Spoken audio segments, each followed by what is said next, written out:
नाश्ता करने ਨੂੰ ਕੋਈ ਚੀਜ਼ ਨਾ ਮਿਲੇ ਤੇ ਉਦੋਂ ਬਿਲਕੁਲ ਆਸਾਨ ਤੇ ਫੌਰੀ ਤਿਆਰ ਹੋਣ ਵਾਲੀਆਂ ਆਲੂ ਪਿਆਜ਼ ਦੀਆਂ ਟਿੱਕੀਆਂ ਬਣਾਵਾਂਗੇ। ਆਲੂ ਪਿਆਜ਼ ਦੀਆਂ ਟਿੱਕੀਆਂ ਝਟਪਟ ਤਿਆਰ ਹੋ ਜਾਂਦੀਆਂ। ਬਿਸਮਿल्लाहिर्रहमानिर्रहीम। 2 ਪਿਆਜ਼ ਕੱਟੇ ਹੋਏ ਚਾਹੀਦੇ ਇਸ ਤਰ੍ਹਾਂ ਸਲਾਈਸ ਵਿੱਚ। 2 ਦਰਮਿਆਨੇ ਸਾਈਜ਼ ਦੇ ਆਲੂ ਕੱਦੂਕਸ਼ ਕਰ ਲਓ।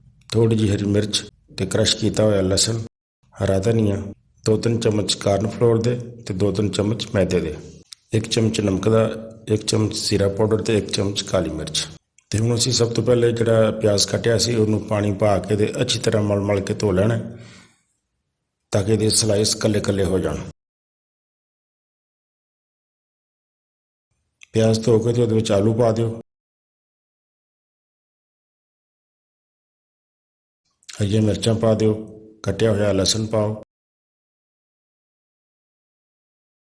ਕਾਲੀ ਮਿਰਚ, ਜ਼ੀਰਾ ਪਾਊਡਰ ਤੇ ਧਨੀਆ ਵਗੈਰਾ ਪਾ ਦਿਓ।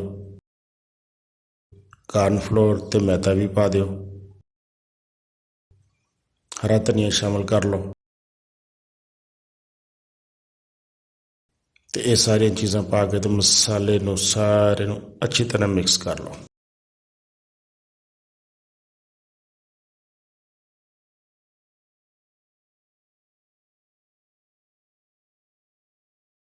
ਮਸਾਲਾ ਸਾਡਾ ਸਾਰਾ ਅੱਛੀ ਤਰ੍ਹਾਂ ਮਿਕਸ ਹੋ ਗਿਆ ਤੇ ਹੁਣ ਅਸੀਂ ਇਹਨੂੰ ਫਰਾਈ ਕਰਨਾ ਹੈ। ਨਾਨ ਸਟਿਕ ਫਰਾਈ ਪੈਨ ਦੇ ਵਿੱਚ ਥੋੜ੍ਹਾ ਜਿਹਾ ਤੇਲ ਪਾ ਕੇ ਗਰਮ ਕਰ ਲਓ ਤੇ ਹੱਥ ਨਾਲ ਇਸ ਤਰ੍ਹਾਂ ਥੋੜ੍ਹਾ ਮਸਾਲਾ ਉੱਤੇ ਪਾ ਕੇ ਤੇ ਉਹਦੀਆਂ ਗੋਲ ਟਿੱਕੀਆਂ ਤਿਆਰ ਕਰ ਲਓ।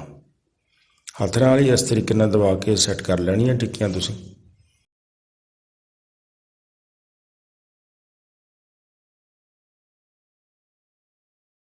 ਮੇਰੇ ਚੈਨਲ 'ਤੇ ਨਵੇਂ ਆਉਣ ਵਾਲੇ ਦੋਸਤਾਂ ਵਾਸਤੇ ਗੁਜ਼ਾਰਿਸ਼ ਹੈ ਕਿ ਉਹ ਮੇਰੇ ਚੈਨਲ ਨੂੰ ਸਬਸਕ੍ਰਾਈਬ ਜ਼ਰੂਰ ਕਰ ਲੈਣ, ਉਹਦੀ ਮਿਹਰਬਾਨੀ ਹੋਏਗੀ।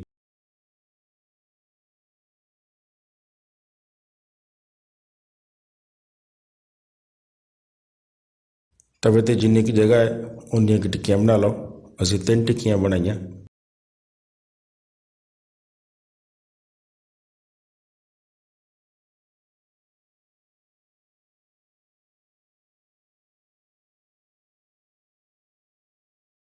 ਇਸ ਤਰ੍ਹਾਂ ਪਲਟੇ ਦੇ ਨਾਲ ਤੁਸੀਂ ਟਿੱਕੀਆਂ ਨੂੰ ਮਜ਼ੀਦ ਸੈੱਟ ਕਰ ਲਓ ਤੇ ਉੱਤੋਂ ਥੋੜ੍ਹਾ ਪ੍ਰੈਸ ਵੀ ਕਰ ਦਿਓ ਤਾਂ ਕਿ ਉਤਲੀ ਸਤ੍ਹਾ ਵੀ ਇਹਦੀ ਬਰਾਬਰ ਹੋ ਜਾਏ।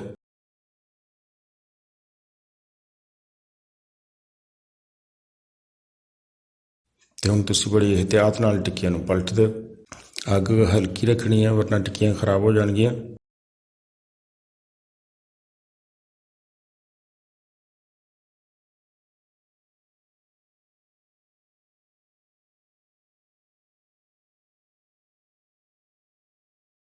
ਟਿੱਕੀਆਂ ਨੂੰ 1 ਜਾਂ 2 ਦਫਾ ਪਲਟ ਦੇਣਾ।